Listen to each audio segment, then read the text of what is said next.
આપણી પરિસ્થિતિ આ છે. દુઃખ આવે એટલે તરત ભગવાનને ગાળો બાંધવાની, ટીકા કરવાની કે ભગવાન જોતા જ નથી. તો અત્યાર સુધી જોયું તાર તે એમની સામે જોયું તું? પેલા ભગવાન જોતા તાર તમે એમની સામે નથી જોતા. આ પરિસ્થિતિ છે. તો શારીરિક દુઃખોની વચ્ચે પણ આ સમજણ, દુઃખ તો આવે, શારીરિક દુઃખો આવવાના, અને સમાજ છે જે સમાજમાં આપણે રહીએ છીએ એની અંદર ભગવાનને પણ દુઃખ આવે છે. રામ ભગવાનને દુઃખ નહોતું આવ્યું તો આપણને કેમ ના આવે? કૃષ્ણ ભગવાનને દુઃખ હતું. હવે અહીંયા બેઠેલા બધાને મારે એક પ્રશ્ન પૂછવો છે, આમાંથી જેનો જેલમાં જન્મ થયો આંગળી ઊંચી કરો તો. અબાજ વાળા ભાઈ, ઉમિયા પરિવાર વાળા, જેલમાં જન્મ કોઈનો નથી થયો? ટીડી બીડી બધા કોઈ? હે, જેલમાં આપણે શું કરે જન્મીએ? જેલમાં જન્મ ક્યારે થાય? એની માએ કઈક આગુ પાછું કર્યું હોય તો. બરાબર? તો મારી સાથે ચાલજો, એક એક પ્રશ્ન જવાબ આપજો. કૃષ્ણ ભગવાનનો જન્મ ક્યાં થયો તો? બોલો બધા એક સાથે. જેલમાં. હવે હું તમને કૃષ્ણ ભગવાનના દુઃખ ગણાવું છું. આપણે આપણા દુઃખ બીજાને ગણાવીએ છીએ ને, ગણાય બીજાને મળે ને તારે કે જો કે મારે તો કેટલી તકલીફ છે, પગે વાહ છે, પેટમાં દુખાવો છે, ખાધાનું પચતું નથી, અને આ ડોહા ડોહીઓ ભેગા થઈને તાર દુઃખો જ ગણાવતા હોય. આપણે એકબીજાને ભેગા થઈ તાર દુઃખો જ ગણાવતા હોઈએ છીએ. હવે કૃષ્ણ ભગવાનના દુઃખ આપણે ગણીએ. ભગવાનને પહેલું દુઃખ જન્મ જેલમાં. હવે બીજું દુઃખ, કોઈ પણ બાળકનો જન્મ કાં તો એની માતાના પિયરમાં થાય અથવા સાસરીમાં થાય, અને જે સુવાવડી સ્ત્રી હોય એના માટે કેટલી સરસ વ્યવસ્થા, બેડની વ્યવસ્થા, ખાવા પીવાની વ્યવસ્થા, ડોક્ટરની વ્યવસ્થા બધી કરી હોય.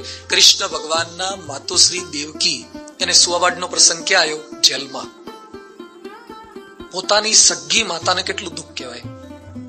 કેટલાક શું બોલે છે કે અમે કૃષ્ણનું નામ લઈએ છો તો એ દુઃખ કેમ પડે છે? અરે તમે તો ખાલી નામ લો છો, એને તો હગ્ગી માને દુઃખ પડ્યું હતું. કૃષ્ણની સગ્ગી માને જેલમાં આપવો પડ્યો છે. આ બીજું દુઃખ. ત્રીજું દુઃખ, બાળકનો જન્મ થાય પછી એના મામા માસી આવે ખબર કાઢવા માટે, ઢીંગલા ઢીંગલીન ગુગરાન છડાન જોન્સનના ડબલા લઈને. કૃષ્ણ જન્મ્યા પછી મામા માસી આવતા હતા ખબર કાઢવા, ખબર લેવા. એનો મામો આવતો તો કંસ, જોન્સનના ડબલા લઈને આવતો તો, મારવા આવતો તો કંસ, મારી નાખવા. એની માસી આવતા હતા પૂતના, શું પીવડાવવા? 7 અપ. શું પીવડાવવા આવતા હતા? થમ્સઅપ ની બોટલો લઈને આવતા હતા, અમૂલનું દૂધ લઈને આવતા હતા. અરે મારી નાખવા આવતી હતી. કૃષ્ણના મામા માસી ખરાબ હતા. કેટલાક અમને શું કહે છે કે સ્વામી અમારા મામાએ લગ્નમાં કાંઈ આપ્યું નહીં, અમારા મામાએ કઈ જીયારું બધું કરે ને, જીયારું નાણું ભાણું જાત જાતનું કરતા હોય છે. એ કે અમારા મામાએ માસીએ કઈ આપ્યું નહીં. અરે કૃષ્ણ કરતા તારા મામા મી હારા કહેવાય, કંઈક તો આલ્યું. કૃષ્ણને આપેલું એ લઈ લે એવો મામો હતો. કૃષ્ણને મામા માસીમાં ભલી વાર નહોતો આવ્યો. આ ત્રીજું દુઃખ. ચોથું દુઃખ, બાળક જન્મે પછી કેટલા દિવસે બહાર કાઢે ઘરની બહાર? લગભગ મહિને સવા મહિને બહાર કાઢે ને. કૃષ્ણ ભગવાન જન્મ્યા પછી કેટલા મહિને બહાર કાઢ્યા? એ જ રાત્રે, on that night, mid night 12 વાગે જન્મ્યા છે, અને 12:05 કે 10 તો વસુદેવ માથામાં કરંડીઓ મૂકી માથે અને કૃષ્ણને લઈને નીકળી ગયા છે. તો આ ચોથું દુઃખ છે. પછી કૃષ્ણ ભગવાન હતા વસુદેવ દેવકીના દીકરા, પણ ક્યાં રહેતા હતા? નંદ યશોદાના ત્યાં ગોકુળની અંદર રહેતા હતા. કૃષ્ણ પોતાના સગા મા બાપ સાથે 12-14 વર્ષ નથી રહી શક્યા. અમેરિકામાં ન્યુયોર્કમાં એક છોકરો મને મળ્યો, રડતો હતો. બીજું કેમ રડે છે? એ કે સ્વામી ઇલીગલી આવ્યો છું, પેલી મેક્સિકોની બોર્ડર કૂદીને આવ્યો છું 35 લાખનો ખર્ચો કરીને, અને 2-3 વર્ષ થઈ ગયા. હવે ઘેર મેહાણામાં પાછું જવાતું નથી, અને મા બાપ બહુ યાદ આવે છે, મારા પપ્પા ને મમ્મી બહુ યાદ આવે છે. મેં કહ્યું જઈએ ને? એ કે જવું જ પાછો ના આવાય. એટલે બહુ યાદ આવે. શું કરવાનું? મમ્મી પપ્પાને 2 વર્ષ થઈ ગયા, મળાયું નથી. મેં કીધું બહુ ચિંતા ન કરવી. કૃષ્ણ ભગવાને આ તકલીફ હતી. એને 12 વર્ષ સુધી સગા મા બાપને ક્યાં મળ્યા હતા? કારણ કે કૃષ્ણ ભગવાને થોડું ઇલીગલ જેવું જ કહેવાય ને. રાત્રે કીધા વગર નીકળી ગયા, ઇલીગલ જેવું જ કહેવાય. આમ તો રાત્રે નીકળી ગયા. 12-14 વર્ષ સુધી સગા મા બાપને મળી શક્યા નથી. 5મી તકલીફ. કૃષ્ણ ભગવાન મોટા થયા, નોકરી શેની કરતા હતા? શેની નોકરી હતી? ગાયો ચરાવવાની. તે કૃષ્ણ ભગવાન કરતા તમારે બધાની નોકરીઓ હારી ન કહેવાય? શું રો કરો છો કે નોકરી મળતી નથી, હરખી નથી? આ ગાયો ચરાવવાની નોકરી કરતા કૃષ્ણ ભગવાન. નોકરીમાં ભલીવાર નહોતો, કારણ કે વખતે નોકરી.com જેવું નહીં હોય કઈ. આવી નોકરી કરતા હતા. આ 5-6ઠી તકલીફ છે. કૃષ્ણ ભગવાન મોટા થયા, અને પછી યશોદાએ નક્કી કર્યું કૃષ્ણ લગ્ન કરીએ. તે ગોકુળમાં બધા ઘેર પૂછવા કે ભાઈ મારા કાના જોડે તમારી દીકરીને આપો ને માગું લઈને. તે પેલા ગોકુળ વાસીઓ શું કે તમારી દીકરાને મારી દીકરી ના અપાય. કેમ ના અપાય? સારો છે ને? કે ભલે સારો હોય, પણ કે જન્મ્યો છે મથુરામાં, એટલે અમારે ગોકુળની દીકરી ના આપીએ. તો યશોદા કે વાંધો નહીં, મથુરામાં તપાસ કરીએ. મથુરામાં પૂછ્યું, ભાઈ તમારી છોડી આપો ને. એ કે ભલે જન્મ્ય મથુરામાં હોય પણ મોટો ગોકુળમાં થયો છે, એટલે અમારી એ નો આલીએ. તે કૃષ્ણ ભગવાનને બે બાજુ ના પાડી, ગોકુળવાળી ના પાડી, મથુરા વાળા ના પાડી. યશોદા કે આ તો તકલીફ થઈ. કૃષ્ણ કે મારી ચિંતા ના કરો, આપણે જાતે ચાલુ કરીએ. સૌથી પહેલા લવ મેરેજ નો પ્રારંભ કરનાર પાછા એ જ હતા. રૂકમણી હરણ કર્યું અને પછી તો 1-2 માં માપ રાખ્યું નહીં. ભગવાન હતા એ તો ધારે કરે.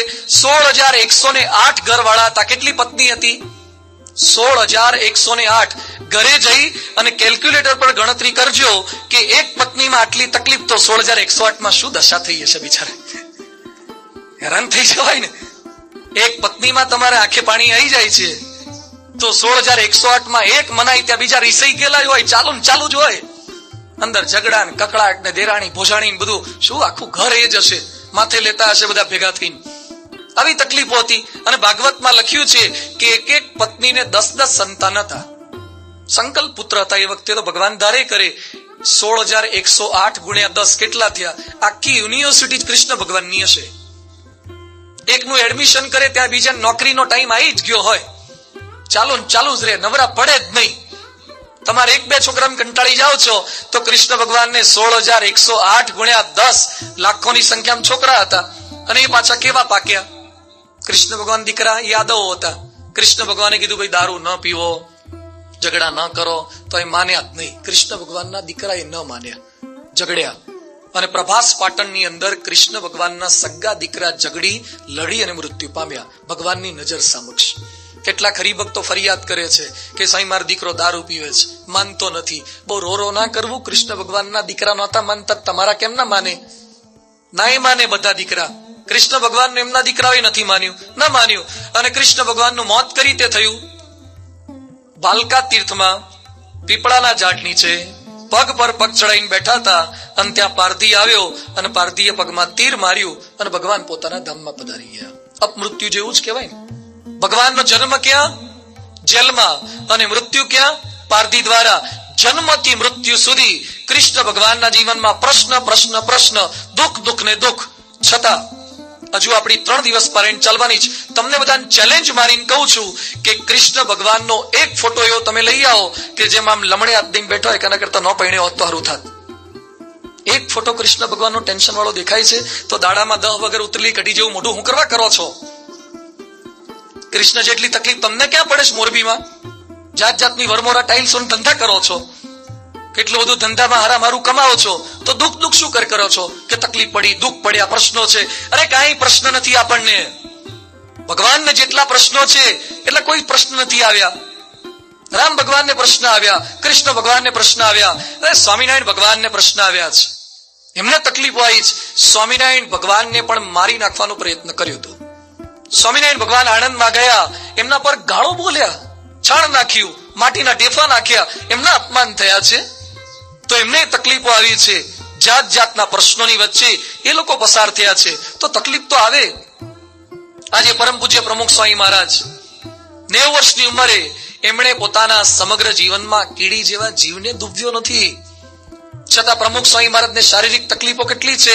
સ્વામીજીના આંખે મોતિયો ઉતરાયો છે, લેન્સ ફિટ કર્યા છે, એ સેટ થતા નથી એટલે પાછું ઘડીએ બદલવા પડે. લેન્સ સેટ નથી થતા. મોઢામાં ચોકઠા ફિટ કરાયા છે, એ ચોકઠા સેટ નથી થતા એટલે રોટલી તો ચાઈ જ નથી શકતા, રોટલી હરખી ખવાતી જ નથી. અને ભાત અને દાળ કે ખીચડી કેવું, ખીચડી છાશ, ખીચડી દહીં જ ખાય છે. પ્રમુખ સ્વામી મહારાજ દિવસમાં 2 જ સમય જમે છે, એક 9 વાગે અને બીજું સાંજે 8:30 વાગે. બપોરે કે બીજું રાત્રે કશું ખાઈ જ નથી શકતા. 2 ટાઈમમાં જમે છે. એમને દાંતમાં તકલીફ છે, હાર્ટ એટેક આવી ગયો છે, બાયપાસ સર્જરી કરાઈ છે, ગોલબ્લેડર કાઢી નાખ્યું છે, પગે વાની તકલીફ છે, થાપાની ગાંઠનું ઓપરેશન છે. આજે ઊંચકે તારે ઉભા થાય છે, બેસાડે તારે બેસી શકે છે. આખા શરીરમાં 17 રોગ છે, છતાં એક પણ દિવસે ફરિયાદ કરતા નથી કે મારે કેટલી તકલીફ છે. પોતાની તકલીફોની વાતો ન કરો. શારીરિક દુઃખો આવે, એમણે ક્યાં કોઈનું ખરાબ કર્યું છે? તો આપણને પારાયણ એ શીખવે છે કે શારીરિક દુઃખોની વચ્ચે પણ પોઝિટિવ એટીટ્યુડ. ભગવાન જે કંઈ કરતા હશે સારા માટે કરતા હશે. જ્યારે આપણા પગમાં સારા બૂટ ન હોય ત્યારે વિચાર એ કરવો કે જેને પગ જ નથી ને એનો વિચાર કરવો. કે કેટલાક માણસોને પગ જ નથી, આપણે પગ તો છે. જે આપણને મળ્યું છે, ગુણાતીતાનંદ સ્વામીએ પોતાની વાતમાં લખ્યું છે કે સુખી રહેવા માટે પોતાના કરતા જે દુઃખી હોય ને એની સામે જ જોવાનું, તો તમે સુખીથી રહી શકો છો. શારીરિક દુઃખોની વચ્ચે આ વિચાર. આર્થિક દુઃખો, આર્થિક પ્રશ્ન આવવાના. કેટલાક લોકો ધંધા બરાબર ચાલે નહીં, ચાલતા હોય ને પાછું આગુ પાછું થઈ જાય, તો દુઃખ તો પડે. દુઃખ, આર્થિક દુઃખોની વચ્ચે પણ પોઝિટિવ એટીટ્યુડ રાખવાનો. અમારે હરિભક્ત હતા શાસ્ત્રીજી મહારાજના વખતના, આફ્રિકા ગયેલા, આણંદના પ્રભુદાસ લાલાજી. આફ્રિકામાં પૈસો સરસ સેટ થયો, મકાન બનાયા, બંગલા બનાયા, ધંધો હતો. અને આપને બધાને કદાચ ખબર હશે કે આફ્રિકામાં એક ખરાબ શાસક પાક્યા, એનું નામ હતું ઈદી અમીન, યુગાન્ડામાં. કોણ જાણે એને એવું સપનું આવ્યું કે બધા ઇન્ડિયનને કાઢી મૂકો. તે હજારોની સંખ્યામાં ગુજરાતીઓ ઇન્ડિયનને બધાને તગડી મૂક્યા, પહેરેલ લુગડે કાઢી મૂક્યા, આપણી કશી જ વસ્તુ લેવા ના દીધી. એટલે પ્રભુદાસ લાલાજી પાછા અહીંયા ગુજરાતમાં આવ્યા. એટલે ગામવાળા મશ્કરી શું કરે, મોટા ઉપાડે ગઈ તીન શું લઈને આવી, કમાવા ગયા હતા આફ્રિકા, શું લઈને આવ્યા, કઈ લેવા ન દીધું ને. ત્યારે પ્રભુદાસ લાલાજી શું બોલતા હતા, એ કે બહુ સારું થયું. શું સારું થયું? એ કે હું આફ્રિકા ગયો ત્યારે ધોતિયું પહેરીને ગયો તો, પાછો આવ્યો ત્યારે પાટલું પહેરીને આવ્યો. કે લાભ જ થયો ને. Positive attitude. આર્થિક દુઃખોની વચ્ચે પણ સ્થિરતા રાખવાની છે. ક્યારેક આપણા બધા દિવસો એક સરખા ન પણ ચાલે. એક વિચાર રાખવાનો. ભુજમાં એક શેઠ હતા, કરોડોપતિ. એના ઘેર કોઈ સંત મહાત્મા આવ્યા, સંતને જમાડ્યા, સંત રાજી થયા, 2 ચિઠ્ઠી આપી. અને પછી સંતે કીધું કે બહુ સુખ પડે ને ત્યારે એક ચિઠ્ઠી ખોલજે, અને બહુ દુઃખ પડે ત્યારે બીજી ચિઠ્ઠી ખોલજે. બહુ સુખી તો હતા જ. શેઠાણી કે ખોલન શું લખ્યું છે? તો ચિઠ્ઠીમાં લખ્યું હતું કે અભિમાન ન કરતો, આ એક દિવસ ચાલ્યું જશે. માન નો રાખતો, એક દિવસ આ ચાલ્યું જશે. અને ખરેખર ભૂતનો 2001માં ભૂકંપ આવ્યો અને રોડપતિ થઈ ગયા. ટીન સિટીમાં, આપણી ટીન સિટીમાં ખાવું પડે. એટલે શેઠાણી કે બીજી ચિઠ્ઠી ખોલો ને, કદાચ સ્વિસ બેંક નો નંબર હોય પાછું ગોઠવાઈ જાય. બીજી ચિઠ્ઠી ખોલી. ચિઠ્ઠીમાં શું લખ્યું હતું? બહુ દુઃખ ન કરશો, આ પણ એક દિવસ ચાલ્યું જશે. સુખ જેમ ચાલ્યું જાય, દુઃખ પણ ચાલ્યું જશે. આપણે આર્થિક રીતે દુઃખી થઈ જઈએ ને, રડ નહીં કરવાનું. સૂર્ય ગમે તેટલો પ્રકાશિત હોય, પણ એની આગળ એક વાદળ આવી જાય તો સૂર્ય ઢંકાઈ જાય કે નહીં? સૂર્યની આગળ વાદળ આવી જાય, નીચે અંધારા જેવું થઈ જાય, એટલે સૂર્ય રડવાનું હોય? સૂર્ય રડવાનું ના હોય. સૂર્ય પવનની પ્રતીક્ષા કરવાની હોય કે વાયરો આવશે, વાદળું ખસી જશે અને હું પાછો પ્રકાશિત થઈ જઈશ. એમ આપણા જીવનમાં આર્થિક તકલીફ આવે, રડવાનું ના હોય, પવનરૂપી ભગવાનના આશીર્વાદની પ્રતીક્ષા કરવાની હોય. હટી જશે, પાંદડું હટી જશે, ફરતી પાછા સ્થિતિમાં આવી જશે. આર્થિક દુઃખોની વચ્ચે સ્થિર રહેતા આપણને અધ્યાત્મ શીખવાડે છે. એની વચ્ચે પોઝિટિવ એટીટ્યુડ રાખવાનો છે.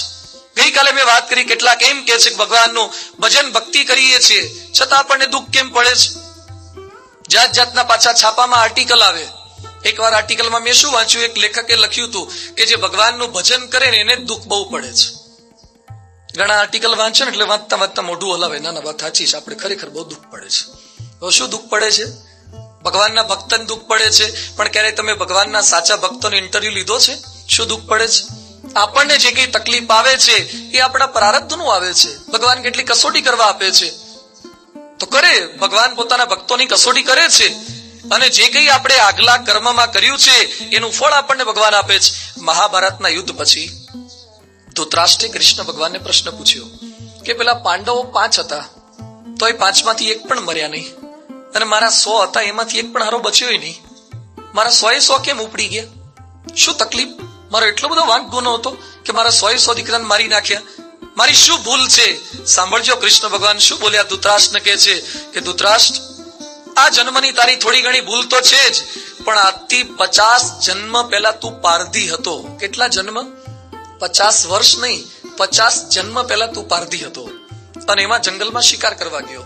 એક ઝાડ પર પક્ષી બધા બેઠા હતા, એમાં તે નીચેથી અગ્નિ સળગાયો, ઉપર જાળ નાખી, એટલે સળગવા લાગ્યું, ઝાડના ડાળીઓ સળગી. એમાં મોટા પક્ષી હતા એ તો બધા પ્રયત્ન કરી નીકળી ગયા, બચી ગયા. પણ જે નાના નાના બચ્ચા માળામાં હતા, બખોલમાં હતા, એ બિચારા શેકાઈ ગયા, બફાઈ ગયા, મરી ગયા. એ બચ્ચાની સંખ્યા 100 હતી, 100 હતી. અને એના પાપે કરીને આજે 50 જન્મે તારા 100 દીકરા મરી ગયા છે. યાદ રાખજો, ભગવાનના કમ્પ્યુટરમાં ક્યારે વાયરસ નથી આવતો. હા, એનો ડેટા ક્યારે કરપ્ટ થયો નથી. એમ માનતા નહીં કે આમ ગમે તેટલા ગોટાળા મારી અને પછી ભગવાનને અંધારામ રાખી દઈએ. ભગવાન બધું જ જાણે છે. જેમ અમેરિકામાં રોડ પર તમે ગાડી ચલાવો ને અને પછી કઈક આગી પાછી ચલાવી હોય ને તો તમારે ઘેર ટિકિટ આવે. ઘરે ટિકિટ આવી હોય, દંડ આવી હોય $500, તમે એમ પૂછો કે ક્યાં ખોટું કર્યું તું, ત્યાં કેટલીક જગ્યાએ તો ફોટોગ્રાફ સાથે આપે છે કે આ રોડ પર તમે આમ વળાંક વળ્યા હતા, ખોટો વળાંક હતો, ફોટા સાથે આપે. જો આ રોડ વાળા સરકાર તમારા ફોટા પાડતા હોય તો ભગવાન બધાના ફોટા પાડે છે. આપણે જેવા મરશું ને, ઉપર જઈશું ને ભગવાન પાસે, જો કદાચ જઈશું તો, નહીં તો આગા પાછા કેટલાક જશે.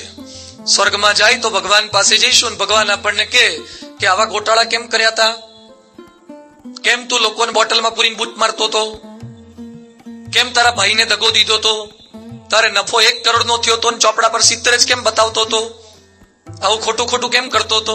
એ કે ના ભગવાન, મેં તો કઈ આવું નહોતું કર્યું. ભગવાન કે યાદ કર, નવરાત્રીમાં કેમ ગોટાળા કર્યા હતા. એ કે ના ભગવાન, હું તો નવરાત્રીમાં દાંડિયા લેવા જ જતો હતો. ખોટું ના બોલ, બધા ભેગા હોય ત્યાં દાંડિયા લેતો તો, છૂટા પછી બીજું શું લેતો હતો. એ કે ના ભગવાન, મેં કઈ નથી કર્યું. ખોલ આ DVD નંબર 3 અને ટ્રેક નંબર 4 ખોલ. જેટલા કઈ પ્રોગ્રામ આપણે કર્યા છે ને બધાની ડીવીડીઓના થપ્પા ભગવાન પાસે જાય જ છે. મારી તમારી બધાની ડીવીડીઓ ઉતરે છે, આ મારી અત્યારે ઉતારે છે, પણ આપણા બધાની ડીવીડીઓ ભગવાન ઉતારે છે. અને મર્યા પછી બધાની ડીવીડી ભગવાન ચેક કરાવશે. જેટલા ગોટાળા કર્યા પ્રોગ્રામે, ભગવાન ક્યારે કોઈને છોડતા નથી. એ સારાનું પણ ફળ આપે છે, ખરાબનું પણ ફળ આપે છે. આ જયારે વાત સાંભળીએ ત્યારે આપણને એમ લાગે કે આપણે આ જન્મે કઈ ખરાબ કર્યું નથી, ફળ આપણને કેમ મળે છે.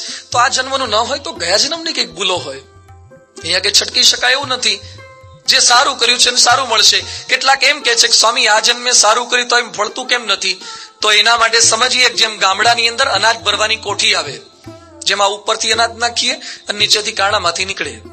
એક કોઠીની અંદર તમે ઘઉં ભર્યા હોય અને નીચેથી કાણું ખોલો શું નીકળે? ઘઉં.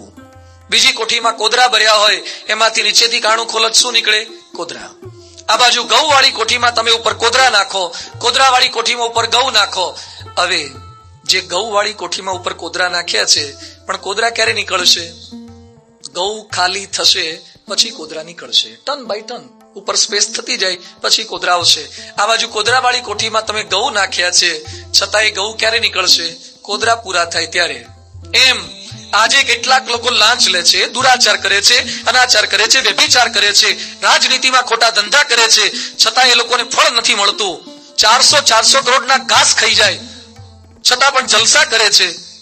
એટલે આપણને એમ લાગે કે સ્વામી આ નેતાઓને ભગવાન કેમ ફળ નથી આપતા, આ ખોટા ધંધા કરીને ફળ કેમ નથી આપતા. યાદ રાખો, એ લોકોને ગયા જન્મના ઘઉં બહુ ભરેલા છે. આ ઘઉં ખાલી થાય ને એટલી વાર છે પછી કોદરાની જ લાઈનો ચાલુ થવાની છે બધા.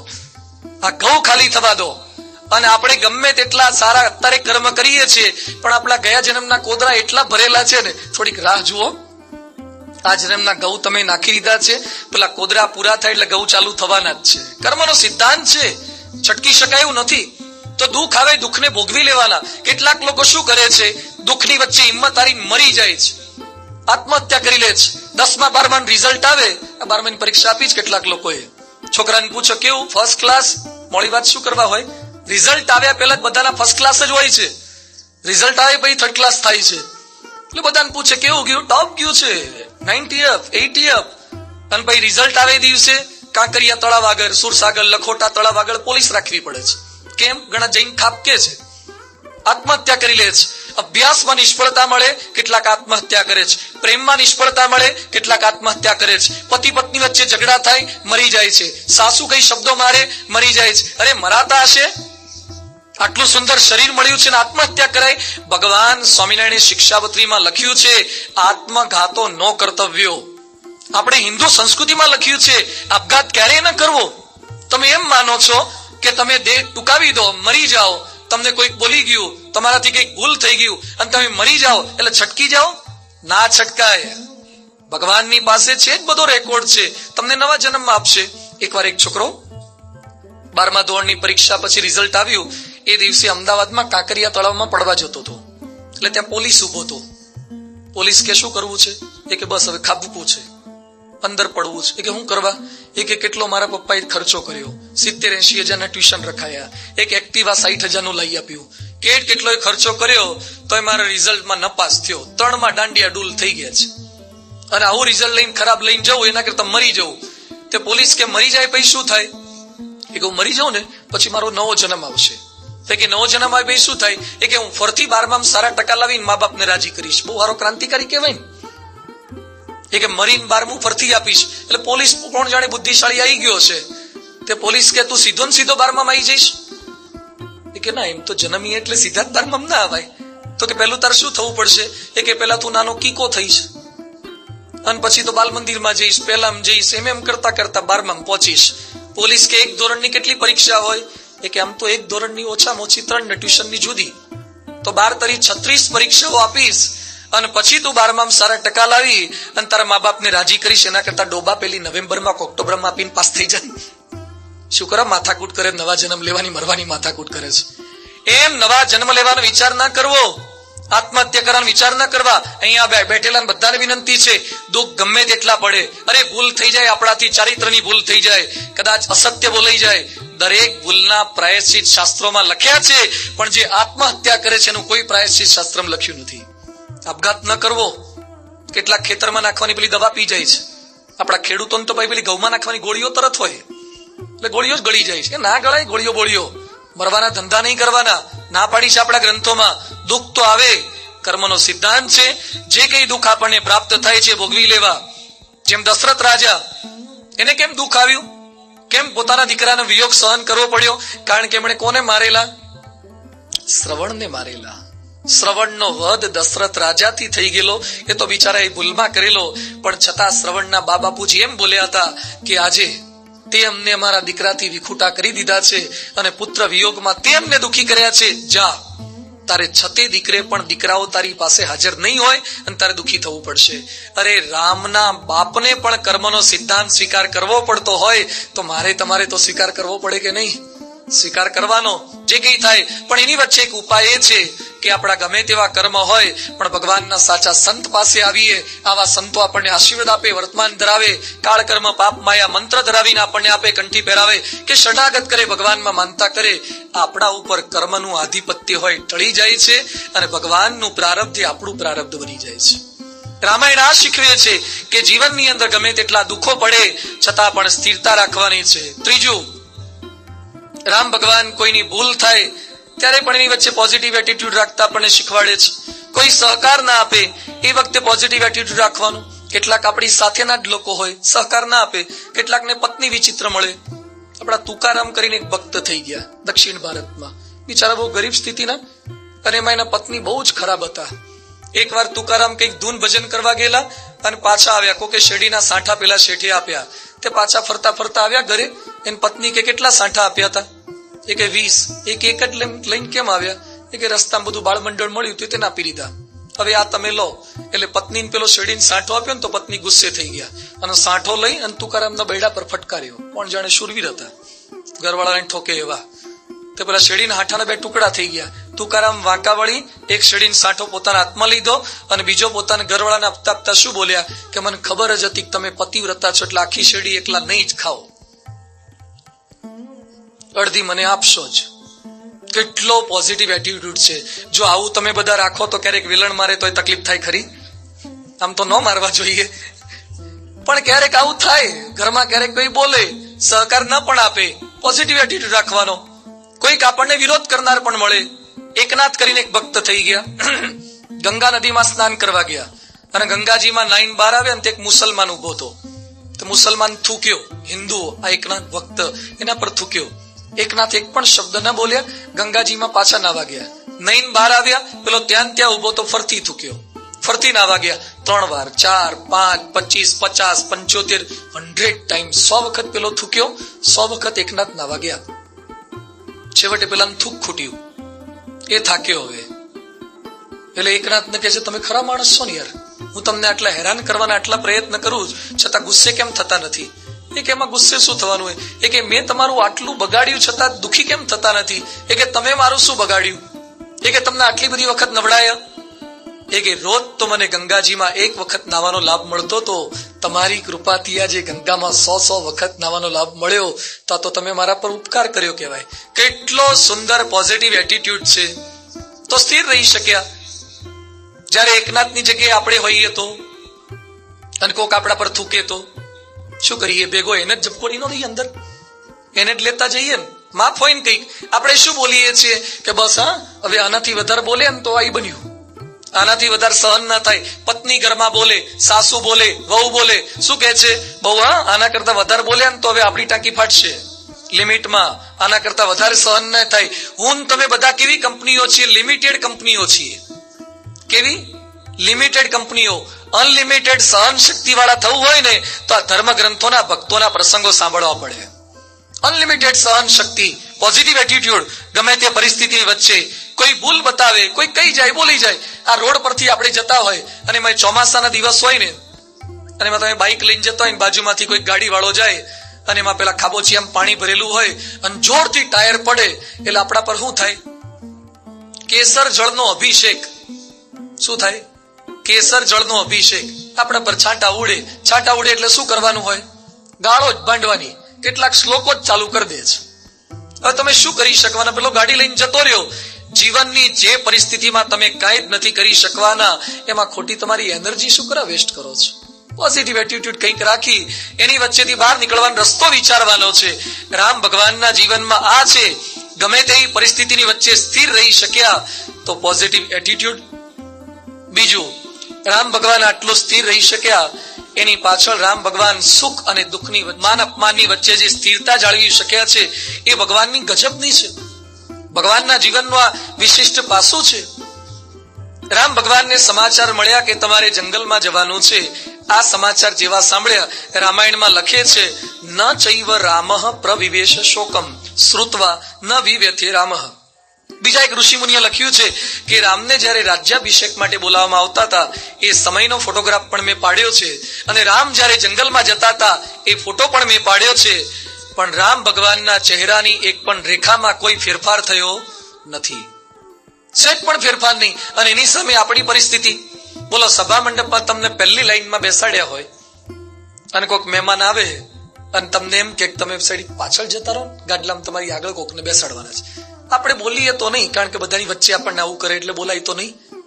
પાછળ બેસી તો જઈએ પણ પ્લાસ્ટિક સર્જરી કર્યા વગર મોઢું ફરી જાય. પ્લાસ્ટિક સર્જરી કર્યા વગર ફેરફાર થઈ જાય. અંદર ડિસ્ટર્બન્સ, અંદર ફરી જવાય છે. કોઈક સહેજ બોલે એમાં ડિસ્ટર્બ થઈ જવાય છે. રામ ભગવાનના ચહેરાની એક રેખા ફરી નથી, લેશ માત્ર નહીં. ક્ષણે રૂષ્ટા ક્ષણે તુષ્ટા, આ સતત ફેરફાર થાય છે. આત્મા રૂપે વર્તે ને તો લેશ માત્ર ફેરફાર ના થાય. પરમ પૂજ્ય પ્રમુખ સ્વામી મહારાજનો બહુ સુંદર પ્રસંગ છે. પ્રમુખ સ્વામી મહારાજ ગાદી પર આવ્યા પછી ઈસવીસન 1974 સાલની અંદર આફ્રિકા પધાર્યા. It was the first trip. ગાદી પર આવ્યા પછીની આફ્રિકા. અહીંયાથી ઇન્ડિયાથી સંતો ભક્તો સાથે પ્લેનમાં ગયા. ગૌરીશંકર વિમાનમાં બેઠા હતા. આફ્રિકાના નૈરોબીના એરપોર્ટ ઉપર નીચે હજારો ભક્તો બેઠેલા હતા અને ત્યાં એ સમયે પ્લેન જેવું ઉતરતું હતું ત્યાં એનાઉન્સમેન્ટ થયું કે પરમ પૂજ્ય પ્રમુખ સ્વામી મહારાજને નીચે ઉતરવાનું નથી. કેટલાક લોકોએ કાન બંબેણી કરી અથવા તો કેટલાક લોકોને ખોટી માહિતી મળી હતી એટલે એ લોકોએ એવી જાહેરાત કરી કે પ્રમુખ સ્વામી મહારાજને અહીંયા ઉતરવા દેવામાં નહીં આવે. તો સ્વામીજી એમ બોલ્યા કે મને ના પાડે છે તો બીજા સંતો તો ઉતરી જાઓ, અમે પાછા જતા રહે ઇન્ડિયા. ત્યાં થોડીક વાર પછી બીજી જાહેરાત થઈ કે Pramukh Swami and whole party go back to India. એટલે બધા રિક્વેસ્ટ કરી નીચે તો ઉતરવા દો. નીચે હજારો હરિભક્તો હાર તોરા લઈને આવ્યા છે, સ્વાગત કરવા. પ્લેનમાંથી પાછા મોકલ્યા. ગૌરીશંકર પ્લેનમાંથી બેક ટુ પેવિલિયન. બીજા દિવસે પાછા બોમ્બે પાછા આવી ગયા લીલા તોરણે. અને એ સમયે પ્રમુખ સ્વામી મહારાજને પ્લેનની અંદર જ એક સંતે ડાયરી લખવા આપી. બધાના મૂડ ઓફ થઈ ગયેલા, કારણ કે તૈયારી કરી પ્લેનમાંથી પાછા મોકલે છે. આફ્રિકાના એરપોર્ટ પરથી પાછા ધક્કો માર્યો. આપણે ઘણી વાર એસટી સ્ટેન્ડે બસ પકડવા ગયા હોય ને બસ ના વળે પાછા આવવું પડે ને એમાંય મોઢું પડી જાય છે. આની વચ્ચે આ તો આફ્રિકાના એરપોર્ટ પરથી પાછા આવવું પડે. સ્વામીજી એક ચિઠ્ઠીમાં ડાયરીમાં શું લખ્યું કે જો પોતાની જાતને તમે આત્મારૂપ માનો તો સુખ શું ને દુઃખ શું, માન શું ને અપમાન શું, સ્થિરતા. રામાયણ આ શીખવે છે. જીવનની ગમે તેવી પરિસ્થિતિની વચ્ચે સ્થિરતા રાખવી. દેહાભિમાન, એને લીધે આપણે દુઃખી થઈએ છીએ. કોઈક આપણને બોલી જાય ને દુઃખ લાગે છે. કેટલાક ગયડા થઈ ગયા ને તો એ કાકા કહેવાતું નથી. એકવાર અમે અમેરિકામાં સિનસિનાટી શહેરમાં હતા અને એક ભાઈ ગાડી ચલાવતા હતા. હું એની બાજુમાં બેઠો હતો. એટલે મોટી ઉંમરના હતા. તમે કીધું કાકા તમારું નામ શું? મને કે હું કાકો લાગુ છું. એટલે મેં કીધું મારાથી કઈ ભૂલ થઈ ગઈ શું? મને કે હું કાકો લાગુ છું. તમારે કે દીકરો છે? એ કે એમ તો દીકરાને ઘરે દીકરો છે. તો હું તમને કાકા ના કહેવા તાર શું કહ્યું? તમને ચિંટુ મિન્ટુ કહેવા? 67 વર્ષના હતા તો એ માણસને કાકા કે દાદા કે પાછું ગમતું નથી. દરેકની આ તકલીફ છે, દેહાભિમાન નડ્યા કરે છે, લાગી જાય છે. કોઈક આપણને બોલે દ્રૌપદીના શબ્દો. દ્રૌપદી શું બોલ્યા દુર્યોધનને? દુર્યોધન જ્યારે ત્યાં આખી માયાવી નગરી ઉભી કરી હતી અને જ્યાં પાણી હતું ત્યાં સ્થળ દેખાય, સ્થળ ત્યાં જળ દેખાય. એમાં દુર્યોધનને એમ કે આ તો પેલું પાણી જેવું છે. હતી જમીન એટલે ધોતી ઊંચું કરીને ચાલતા હતા એટલે બધા હસ્યા. થોડીક આગળ ગયા એટલે એને પાછું પેલું થોડુંક પાણી સ્થળ જેવું લાગ્યું એટલે પ્રેમથી ચાલવા ગયા તો એ તો સ્વિમિંગ પુલ હતો, ખાબક્યો, અંદર પડ્યો. દ્રૌપદી ઉપર ઉભા ઉભા હસ્યા અને હસતા હસતા બોલ્યા આંધળાના તો આંધળા જ હોય ને. અને દુર્યોધનને શબ્દ લાગ્યો અને નક્કી કર્યું કે એક દિવસ આ દ્રૌપદીને બતાવવું. શબ્દ લાગી ગયો. શબ્દ લાગી જાય છે આપણને. એવું નહીં તમને લાગે, અમને લાગે, સાધુ નહીં લાગે. આ કડવા પટેલો બેઠેલા, કડવા પટેલની એક વાત કરી દઈએ. અમારા એક સાધુ હતા ભગવાન સ્વામિનારાયણના વખતમાં. તે ગોપાળાનંદ સ્વામી એકવાર કથા કરતા હતા અને એમાં કથામાં વાતો કરતા હતા કે કડવા પટેલ તો આવા હોય ને, કડવા તો આવા હોય ને, કડવા લોકો થોડાક જિદ્દી હોય ને, કડવા મહત્વાકાંક્ષા વાળા હોય ને, કડવા પટેલ એકવાર નક્કી કરે પછી ફરે નહીં. આ બધી કંઈક વાતો કરતા હતા. અલગ અલગ જ્ઞાતિના જેમ ગુણ હોય છે ને, જેમ દરબારની કંઈક પ્રકૃતિ હોય, પટેલની કંઈક જુદી પ્રકૃતિ હોય, વાણિયાની કંઈક જુદી પ્રકૃતિ હોય. દરેક વ્યક્તિ સાથે, દરેક જ્ઞાતિ સાથે પોતાના પ્લસ માઇનસ પોઈન્ટ થોડા ઘણા હોય જ છે. એટલે પેલા ગોપાળાનંદ સ્વામી સભામાં એમ બોલતા હતા કે કડવા આવા હોય ને કડવા આવા હોય. એમાં સભામાં અમારા જેવા સંતો બેઠેલા અને એક સ્વામી સાધુ થયા પેલા કડવા પટેલ હતા એટલે એમને લાગી આવ્યું. તે સભામાં ઉભા થઈ ગયા, ચાલુ સભામાં સાધુ ઉભા થઈ ગયા અને ગોપાળાનંદ સ્વામી શું કે અડધા કલાકથી મંડાયા છો, કડવા આવાન, કડવા આવાન, કડવા તેવા. કડવાઈ તમારો શું બાપ માર્યો છે? કે કડવો કડવો કર કરો છો, કડવાઈ તમારું શું બગાડ્યું છે? તે પેલા ગોપાળાનંદ સ્વામી તો મોટા હતા, સમજી ગયા. એટલે ગોપાળાનંદ સ્વામી શું બોલ્યા કે માફ કરજો, મારી ભૂલ થઈ ગઈ. મને ખબર નહીં કે સાધુ થઈ તમને 20 વર્ષ થયા છે તો હજી કડવા જ રહ્યા છો. મને એમ કે તમે હવે મીઠા થઈ ગયા છો. માણસને આ લાગી આવે છે, જ્ઞાતિ પર કોક બોલી જાય અને આપણે અમને કડવા પટેલને કીધું, અમને લેવા પટેલને કીધું. આ જ્ઞાતિનું પણ જે માન લાગી આવે છે એ દેહાભિમાન છે. પ્રશ્ન એના છે આપણું નામ ના આવે ત્યાં લાગી આવે. અમદાવાદ શહેર જેની રચના અહમદ શાહ બેગડાએ કરી છે એના પરથી અમદાવાદ નામ પડ્યું છે. એ અમદાવાદનો ભદ્રકાળી વિસ્તાર જે કોટ વિસ્તાર છે, આ બાજુ નદીની આ બાજુ છે પાલડીન વાડજ બાડજ, એ તો બધું નવું છે. પેલી બાજુ લાલ દરવાજા વાળું જૂનું છે, દરિયાપુર ને કાલુપુર ને જમાલપુર ને બધું. એ કોટ વિસ્તાર, એમાં કોટ વિસ્તારનું કામ ચાલુ હતું. બધી જ આખી દિવાલ કિલ્લો ચણાઈ ગયો પણ એક જગ્યાએ દિવાલ ચણાય અને સાંજે આખી પડી જાય, ચણાય પડી જાય, ચણાય પડી જાય. આવું રોજ થાય. એટલે રાજાએ વિચાર કર્યો કે આવું કેમ થાય છે? અને એ વખતે પાછા અત્યારે જેવા સિમેન્ટમાં રેતી નાખવાના જમાના નહોતા, ભેળસેળ કરવાના, તો એ કેમ પડી જાય છે? રાજાએ તપાસ કરી દિવાલ પાડે છે કોણ? ત્યાં જ્યાં પડતી હતી ને એક્ઝેક્ટ એની સામે એક બાવો બેઠો હતો અને બાવો બેઠો બેઠો શું કરતો હતો કે એક સાદડી લેતો હતો અને વાર પેને વેબ ટેક્સટાઇલમાં આવે ને, આમાં સ્વેટર વણતો હોય ને બેનો, આમાં એક દોરાના આમ વણે એમ વણતો હતો અને સાંજ પડે 2 દોરાના છેડા એવા પકડે અને ખેંચી અને આખી સાદડી ખુલ્લી કરી નાખતો હતો. એટલે અહમદ શાહ ત્યાં ગયા કે શું કરો છો તમે? એ કે આ મારી સાદડી છૂટી કરું. એ કે શેના માટે? એ કે આ દિવાલને હેઠી પાડવા. અને ચમત્કારિક શક્તિ હતી અને એ વખતે તો શક્તિઓ હતી ચમત્કારિક શક્તિ વાળા. જેમ આજે રિમોટ હાથમાં લઈએ અને સોફા સેટ પર બેઠા બેઠા ચેનલ કેમ બદલાય છે, એમ સાધુઓ પાસે એવા ચેનલ વાળા રિમોટ હતા. અહીંયા દબાવે ત્યાં ચેનલ બદલાઈ જાય, થઈ જતું હતું. એટલે પેલા કે પણ આવું કેમ કરો છો? એ કે આવડું મોટું અમદાવાદ બનાવે છે, એમાં તારા નામ પરથી ગામનું નામ રાખ્યું, દરિયાપુર રાખ્યું, જમાલપુર રાખ્યું, જાત જાતના નામ રાખ્યા. મારું નામ શહેરમાં કેમ કઈ આપ્યું નથી? એ કે ભાઈ સાહેબ નામ રાખશું પણ તમે હવે કોટ ચણાવવા દો, કોટ પૂરો થવા દો. અને એ બાબાએ જીદ કરીને નામ રખાવડાવ્યું. એનું નામ હતું માણેકનાથ બાબાનું. એના નામ પરથી અમદાવાદમાં માણેક ચોક છે, આ બાબાના નામ પરથી. એમ આપણા મોરબીમાં પણ કેટલાક માણેકનાથ જેવા હોય છે. મારું નામ આવવું જોઈએ. હા, આપણું નામ રહી ગયું તો તકલીફનો પાર નહીં. જો લગ્નની કંકોત્રીમાં કોકનું નામ રહી ગયું ને તો ઉપાધિનો પાર નહીં. કેટલાક કંકોત્રી આવે ને એમાં વરરાજાના અને કન્યાના નામ જોતા જ નથી, પેલા પોતાને જોવે. આપણે ક્યાં? અને એમાં શુભેચ્છકમાં, નિમંત્રકમાં અને નીચે હોય ને એમાં જો તળિયે રાખ્યો હોય ને તો શું કે આપણને હાવ ભોય તળિયે નાખ્યા. નામની ઈચ્છા, આપણું નામ આવવું જોઈએ. કંકોત્રીમાં નામ, હાર તોડામાં નામ, સભામાં નામ, બધે ગાડી પર નામ, મકાન પર નામ. અરે કોના નામની વાતો કરો છો?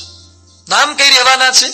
આ દેહાભિમાનને લીધે માણસો દુઃખી થાય છે, સન્માનની અંદર સતત દુઃખી થયા કરે છે. આ મોટા મોટા એક્ટરો, હિરોઈનને પણ, આ મોટા મોટા સંગીત વાદકોને પ્રશ્ન છે. વિલાયત હુસેન ખાન સિતાર વાદક, આખા ભારતના વિશ્વના સારામાં સારું સિતાર વગાડી શકતા હોય તો વિલાયત હુસેન ખાન. ભારત સરકારે નક્કી કર્યું કે એમને પદ્મભૂષણ એવોર્ડ આપવો છે. તો વિલાયત હુસેન ખાન શું બોલ્યા કે મારે પદ્મભૂષણ જોઈતો જ નથી. કેમ નથી જોઈતો? એ કે પેલી આજકાલની લતા, એને ભારત રત્ન પદ્મશ્રી એવોર્ડ આપો છો અને મને પદ્મભૂષણની વાત કરો છો. મારે નથી જોઈતો. લતા મંગેશકરને એવોર્ડ મોટો આપ્યો અને મને નાનો કેમ આવો છો? એવોર્ડની ના પાડી દીધી. દેહાભિમાન નડે છે. એમ આપણને આપણા ઘરમાં પણ માન ઓછું મળે, આપણને ક્યાંક બોલાવે નહીં, ક્યાંક સચવાવે નહીં, એના પ્રશ્ન છે, આ દેહાભિમાનના પ્રશ્ન છે. એ સતત નડ્યા કરે છે. માણસ એને લીધે દુઃખી થાય છે. રામ ભગવાન એનાથી પર હતા, આત્મા રૂપે વર્તે. જેમ સરોવરની અંદર તમે કાંકરી નાખો તો તરંગ ઉઠે, પણ સરોવરનું પાણી ફ્રીઝ થઈ જાય પછી એમાં કાંકરી નાખો છતાં પણ તરંગ આવતા નથી, કારણ કે ડીફ્રીઝ થઈ ગયું. એમ સત્સંગ આપણને શીખવાડે છે કે ડીફ્રીઝ થવું કહેતા આત્મા રૂપે વર્તું. ભગવાન સ્વામિનારાયણ પ્રિન્સિપલ લઈને આવ્યા હતા, નિજાત્માનમ બ્રહ્મ રૂપમ દેહત્રય વિલક્ષણમ. જે આત્મા રૂપે વર્તે અને પરમાત્માની ભક્તિ કરે, જે બ્રહ્મરૂપ થઈ પરબ્રહ્મની ભક્તિ કરે, એ સુખેથી રહી શકે છે. રામાયણની વાત એ છે, રામ ભગવાનનો સાર આ છે. રામ ભગવાન એટલે સ્થિર રહ્યા, એક પણ શબ્દ પોતે બોલ્યા નથી. હવે રામ જંગલમાં જવાની તૈયારી કરે છે. એમની સાથે લક્ષ્મણ તૈયાર થઈ ગયા. લક્ષ્મણ કે હું પણ આવું. ત્યાં કોકના રિસેપ્શનમાં જવાનું હતું, તાંટો મારીને આવીએ. સીતાજી કે અમે આવીએ. સીતા તૈયાર થઈ ગયા, બધા તૈયાર થઈ ગયા. શું એવું રામ પાસે હતું કે લક્ષ્મણ તૈયાર થઈ ગયા, સીતા તૈયાર થઈ ગયા? સીતાએ 14 વર્ષ સુધી રામની સેવા માટે દુઃખ સહન કર્યા. લક્ષ્મણ પોતાના ભાઈની સેવા માટે આટલા કષ્ટ સહન કરે છે. લક્ષ્મણ અને સીતા જે તૈયાર થઈને કષ્ટ સહન કરે છે, અને કયા પ્રકારે રામાયણની વાતો આગળ વધી રહી છે. રામ ભગવાનનો જંગલ આવતીકાલે વિશેષ થોડીક વાત એ કરવાની છે. થોડીક વાર તમે સાંભળજો. રામ ભગવાન જંગલમાં જાય છે અને જંગલની અંદર રામ ભગવાન જે સ્થિર રહી શક્યા છે, કેવળ સાથેના મિલાપની પહેલાની વાતો, રામની સાથે લક્ષ્મણનો ભ્રાતૃભાવ. આજે સમાજની અંદર ઘસાવાની વૃત્તિ ઘટતી જાય છે અને ઘસવાની વૃત્તિ વધતી જાય છે. બીજાને ઘસી નાખો, આપણે કોઈના માટે ઘસાવું જ નહીં. આવતીકાલે વાત હું એ કરવાનો છું કે બે ભાઈ કેવા હોવા જોઈએ અને પતિ પત્નીના સંબંધો કેવા હોવા જોઈએ. પરિવાર કોને કહી શકાય? સમર્પણની વાતો, ડેડિકેશન કોને કહી શકાય? રામ જંગલમાં ગયા છતાં પણ આનંદથી રહી શક્યા. એની વિશેષ વાતોને રામાયણની અંદર આવતીકાલે સમજવાનો પ્રયત્ન કરીશું. રામ ભગવાનના એ વનગમન દ્વારા, રામ ભગવાનના એ રામસ્ય અયન રામાયણ દ્વારા. ત્યાં સુધી સૌને જય સ્વામિનારાયણ. પુનઃ આવતીકાલે આજે જેમ મોટી સંખ્યામાં આપણે સૌ ઉપસ્થિત રહ્યા છીએ, એમ રામ ભગવાનના ચરિત્રની વાતો સગા સ્નેહી મિત્રોને પણ સંભળાવી શકીએ, એ જ આપ સૌને ખાસ નમ્ર વિનંતી.